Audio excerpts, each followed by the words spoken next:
right, we need to go ahead and do that. The intent of this job site is it's going to be a life science campus one day. But essentially right now we're going to be constructing 7 buildings as part of phase 1 on this 47 of 97 acres.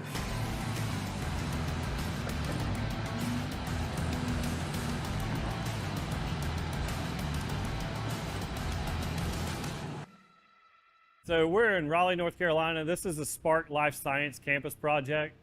Our client's Trinity Capital. The most interesting thing about the project is really the sheer enormity of the project. Not many people get to work on a 97-acre site. When they build out all future phases, including phase 1, it's about 1.5 million square feet of buildings that are geared towards the life science industry here in Raleigh. It's a 97-acre site. But phase 1 of that is probably about 45 acres is fully built out. And the rest of it is going to be future development area. When we're done, we'll have completed just over 500,000 yards worth of earthwork. So right here, what you see is biomanufacturing building 2. It's a tilt-up structure with a steel interior. Probably in about the next 2 weeks, we'll start on the roof, start getting it dried in.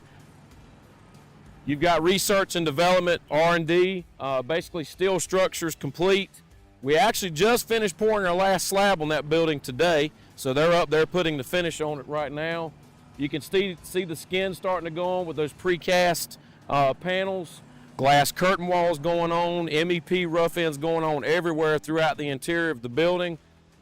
And then BMF1, which was the first building, you can't see it here, but up towards the top of the project, that was the first building we did. We've moved from structure to starting finishes. We'll be just conducting finishes over the coming weeks and months on that building. And then you just see the top of it, right over top of BMF2. That's our parking deck. We'll probably be done with the parking deck in about a week and a half or so. Hand it back over to follow-on trades. Our self-performed crew is going to go in there, prep and pour the slab on grade, slab on ramp, all the pour backs and everything.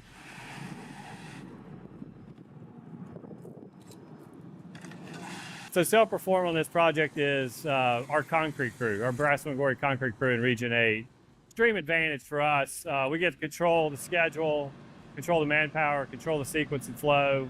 You know, when we face adversity with weather, we're really able to kind of come together and overcome that.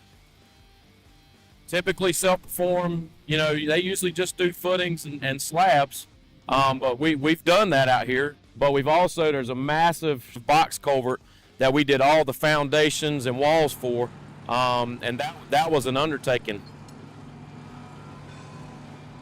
One of the unique things about the job here is we have 2 Army Corps of Engineer permitted stream crossings.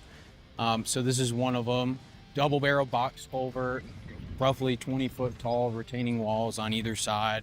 I mean, there's 60 plus tons of rebar in these two walls right here. This is one of the most important pieces of the job, even though it's not as pretty as everything else.